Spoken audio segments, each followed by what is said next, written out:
5:09 বাজে, জাস্ট পাঠানকোটে ঢুকলাম। এবার আমি একটু একটু করে একটা কথা বলি। এখনও যেহেতু ওই সুমনরা আসেনি, রুমে যায়নি, আমি ঠিক জানতাম এই আগ্রা থেকে এই ফেজটা, আগ্রা টু এই পাঠানকোট, এই ফেজটা আমাকে পার হতে হবে। সেই কারণেই কিন্তু আমার 10 পা পিছিয়ে যাওয়ার কারণ ছিল যে আমি আসবো না। কারণ হচ্ছে এত গরম, মানে হয়তো জীবনে এত গরমের সম্মুখীন আমাকে আর কোনো দিনই হতে হবে না, এতটা কষ্ট গরমে আর কোনো দিনই পাবো না। এইটা আজকে পেয়েছি, আবার হয়তো ফেরার দিন পাবো। মানে আমার জীবদ্দশায় এইরকম গরম আমার দেখার সব থেকে মানে একদম সর্বোচ্চ লেভেলের। দাঁতে দাঁত চিপে আমি মা তারার নাম করতে করতে, রাধা নাম করতে করতে জাস্ট এত অবধি এসেছি। কষ্টের কথা মানে সে আর কি বলবো। লাদাখ জার্নিটা সত্যিই প্রচণ্ড টাফ, এই কারণেই তো আমার না আসার কারণ ছিল।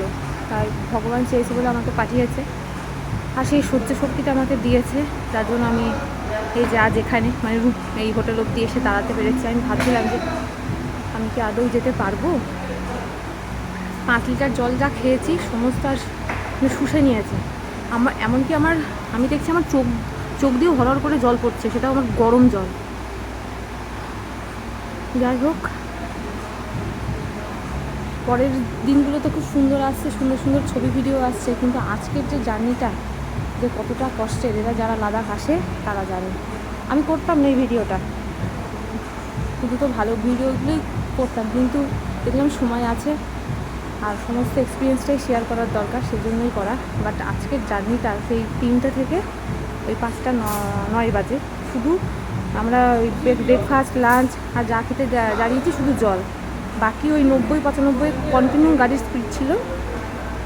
আর রাস্তাঘাটে তো মারাত্মক জ্যাম, এই রোদের মধ্যে জ্যামে তো ফেসেছি বহুবার, নাহলে আরও আগে ঢুকতাম। যাই হোক, ভগবান যে আমাদের 4জনকেই এই অক্ষত অবস্থায় এতটা সহ্য ক্ষমতা দিয়ে এই অবধি নিয়ে এসেছে, তার জন্য আর কি বলবো, কিছু বলার নেই। এগুলো আশীর্বাদ ছাড়া হয় না আমার, মানে অন্য কোনো কথা বলতে গেলে এই কথাটাই আসে, কারণ এগুলো হয় না। এখানে তো নিজের কোনো ক্রেডিট নেই, এটা নিজের কোনো ইয়েই না, আমি তো মনে করিই না এটা নিজের কোনো ক্রেডিট দিবে যে আমি এতটা দূর আসলাম। হ্যাঁ, নিজের কোনো ক্রেডিট নেই, ভগবান না চাইলে এগুলো অসম্ভব। মানে আমি তো মানে আমার ক্যাপাসিটির বাইরে।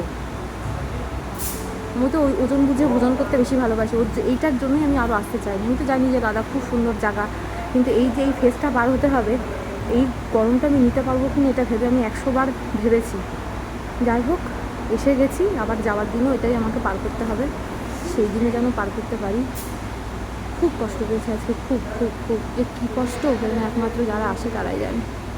বাবা, আমার মানে গাটা সব চাকা চাকা চাকা চাকা হয়ে গেছে, ওই অ্যালার্জি হলে যেমন হয় না, এরকম চাকা চাকা চাকা চাকা হয়ে গেছে। আর মনে হচ্ছে আমার গায়ে মনে হচ্ছে কেউ আগুন জ্বলছে আমার।